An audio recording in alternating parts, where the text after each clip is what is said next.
everyone and welcome. Thank you so much for joining me today. My name's Amanda and I'm going to share my March Journaling Joy collection. So Joy stands for Journal Our Year. I create a collection. I'm going to share this with you in a minute. Every month, and I also come and do tutorials on making the journal every month. I'm not always every single, start to finish, but I do tutorials. They're all linked in a playlist in the description box below, along with a link to my Ko-fi where you can check out what I offer there. So I wanted something different this month. I'm over flowers, I'm over butterflies, and I wanted something different. So I've come up with this collection, and it's huge. It's 29 pages, and I could have made 100 pages on this theme. And this is called the Recipe Keeper.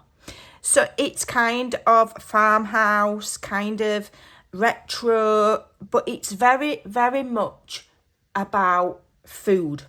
So there's no cutesy, shabby chic teapots with flowers coming out of them. It's what I call a traditional style recipe keeper design. And we're going to make a hybrid journal from this.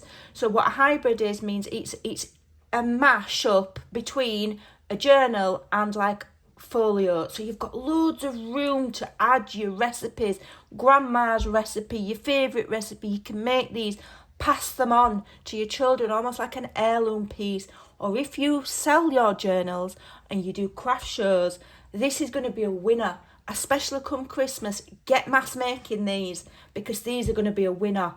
Even if somebody doesn't like journals, they don't get it when you're at a craft show. Everybody loves recipe books, okay, and recipe keepers. So here you can see we've got this kind of retro, kind of vintage, kind of country farmhouse kind of look, but it is definitely about food and about real food, although obviously the digital. So here we've got apple pie and biscuits, and we've got the farmhouse kitchen, and we've got our, maybe 1940s, 1950s lady there just for a little bit of extra interest. And then here's another one. So these are like collage pages. So you could use these for the cover. Because we're doing the interactive folio element in with the journal, you can use these like on the kind of like mini album kind of set pages. You'll know what I mean when I come to showing you the tutorials. You can cut bits up, you can make tags out of them, you can shrink them down to a page and make journaling cards. You could make birthday cards for somebody who loves recipes or cooking or just food like me.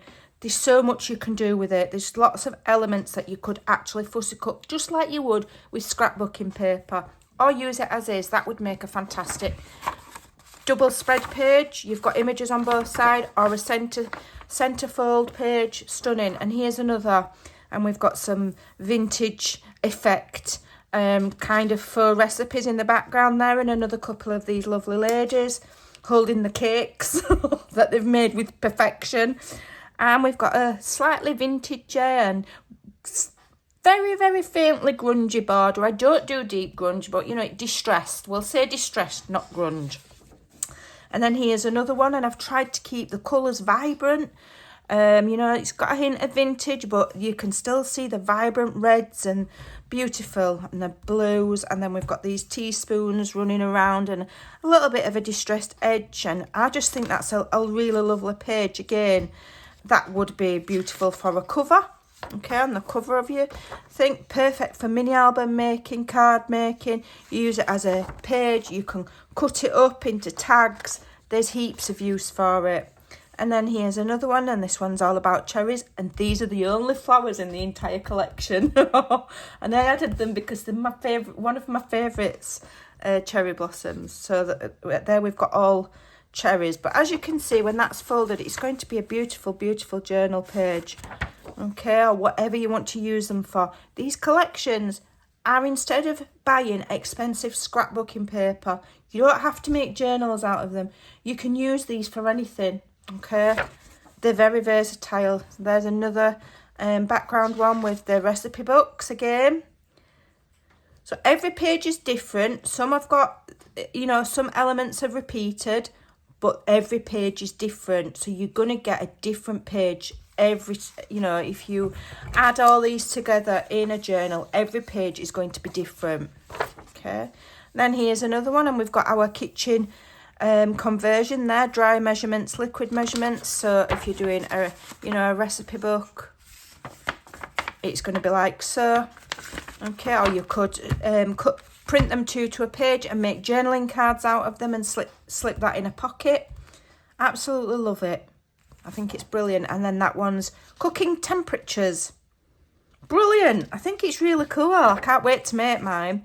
So there we've got a background collage of spices. Again, you could cut it up into like washi tape. You could, if you wanted to, cut individual sections out.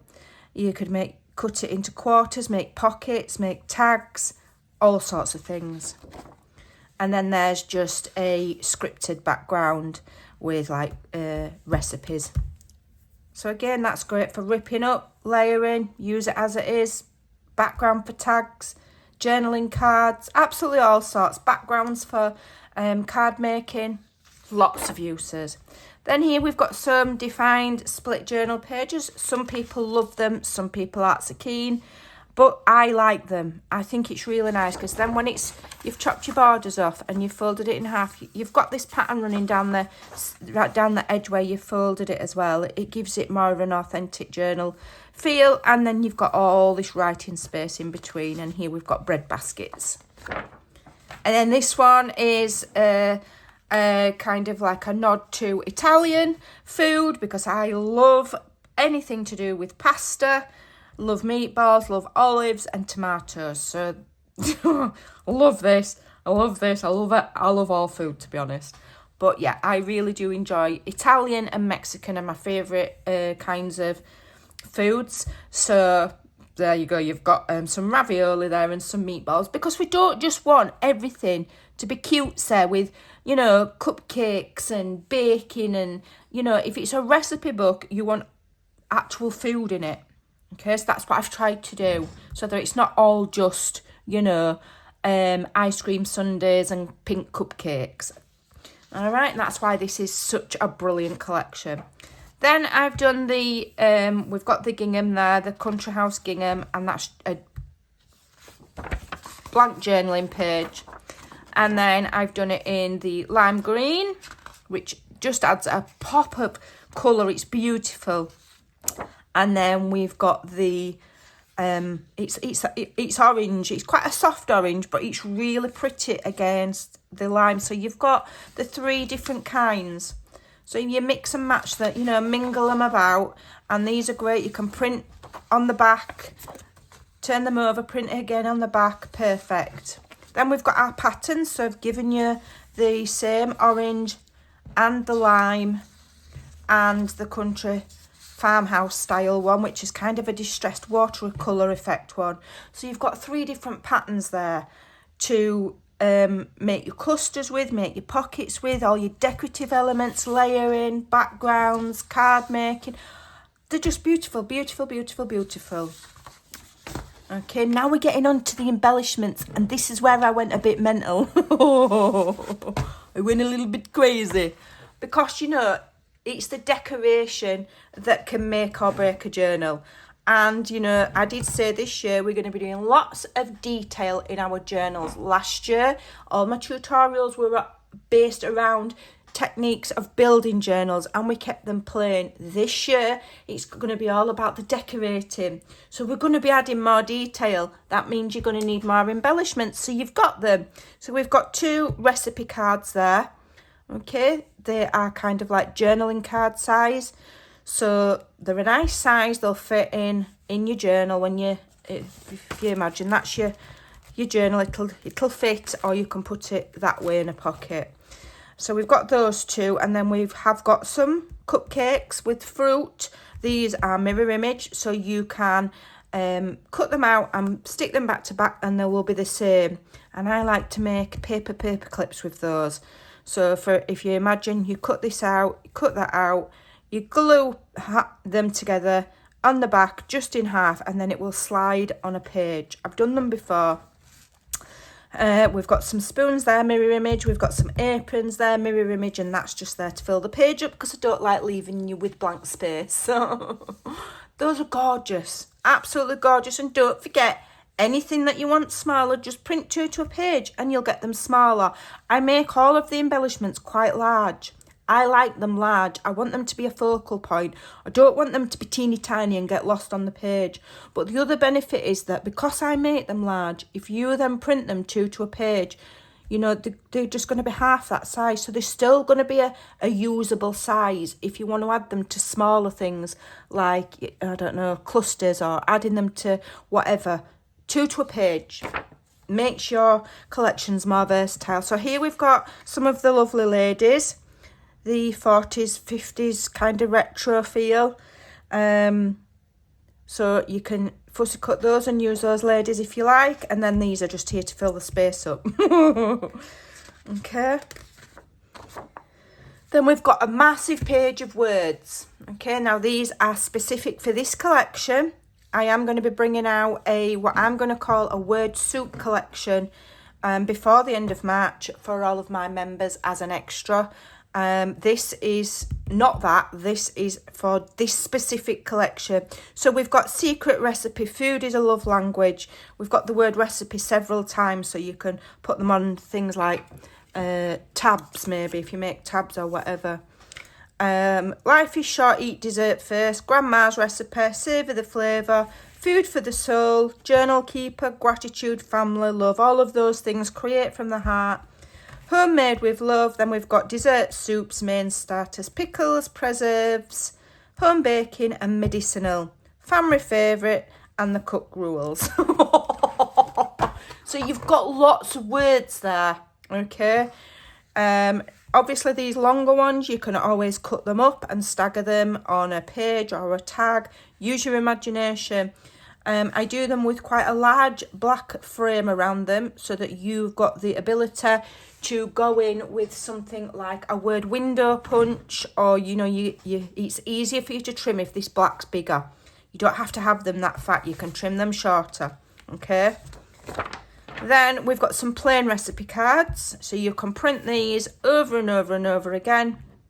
If you're clever, can you print them on the other side? Let me think. Don't think you'd be able to. I don't think they'd line up, but you know, you can cut these out, layer them up on one of the background pages. You could add an embellishment. You can do leave them plain, but you can print these out as many times as you like. Then we've got these, again, the mirror image, if you so desire, so that you can make page tabs or paper clips or whatever you like out of them. Okay, I will be showing you what I do with mine in my videos. I've done some envelopes. I don't normally do envelopes because I just think that you can make your envelopes out of your plain pages. It's not a difficult thing to do. But I thought I'd make some decorative ones. So here we've got the gingham, the lime gingham with some vegetables running across and then some utensil pots there. And I just thought they were cute. Again, you can print these two to a page and get mini envelopes, which are cute. And then here we've just got this one with this like almost like a farmhouse style placemat on the orangey gingham, and you've got all the lines to see easily where to cut and where to fold. Again, print two to a page if you want. These are like little mini tags or journaling cards, and you've got veggies all the way around there, veggies and salads. What else you can do is you can cut the middle bits out and have them as windows for things. And then again here we've got salt and pepper shakers and a couple of macaroons just to fill the page because I didn't have room for any more. And then we've got loads of fussy cuts. So instead of flowers and butterflies, this month you've got food and cooking utensils. So we've got loads of things. I'm not going to go through them all. You can see we've got cooking utensils, we've got some little collections, we've got foods, we've got vegetables, we've got all sorts of things, okay? So you've got one page there. You have a quick look, and then we've got another page there. Now this apron here that I've added some kitchen utensils to is quite large, and my idea is, you know, you can use it as a large page turner or a large embellishment. I've done the mirror image so you can glue them back to back. And then this here is a spare label. It says Recipe Keeper, and it's a metal effect. You'll see some more in a minute. We've got all sorts of things going on. So you've got plenty to fussy cut. Okay, between these and what's on here, you know, the dotted about, you've got heaps to make a really fun. Now, these 2 pages are kind of like my thought process for making a cover, because I want it to be traditional and kind of farmhousey, rustic. So I've done you these 2 like gingham panels, okay, that I've picked up from somewhere, and you'd cut those and they would go, it's not going to cover the whole page. So say this is your journal, okay, it would go like a panel in the middle of your cover, okay, which you could then decorate if you so desired with some of the elements. I've done you some metal book labels that says Recipe Keeper. I've done one quite large, and then I've done 2 smaller ones, okay, and then I've done you a page of leather. You know, it's digital leather, so it's not the most perfect, but you could make it totally look a bit more like leather by printing it on lightweight cardstock, maybe printing it on both sides. Maybe you could machine stitch, and if you added some further distressing and maybe some matte medium to give it a little bit of a hint of a shine, that would really look like leather. And my idea is you could either use that for your actual main book cover, or my other thought was, to cut it up like it's straps, like it's leather straps, and put it across the middle, and then have this label like there or in the middle or something. But that's the madness behind the leather, and these parts here, they're just ideas for you to decorate your actual front cover of your journal with. Right, so I've gone on long enough. I think it's really lovely. It's something a little bit different, okay? But it's very, very useful. This will make a great journal. It will make a great gift, okay? These will sell like hotcakes, because even people who don't get our junk journal fascination love a recipe keeper. Who doesn't? Brilliant. Absolutely brilliant. And you've got lots and lots and lots to play with. Lots. So hopefully you like that. I will leave a direct link to this collection in the description box below. And all the other links are there that I'm always waffling on about. And yeah, I think we're going to have a lot of fun with this one. So I better get cracking and come up with a fantastic design for your journal that you'll be able to follow along with. I'll do tutorials. Make sure you're subscribed and all of that good stuff so that you don't miss out. Thanks for watching. Take care, and I'll see you soon. Bye.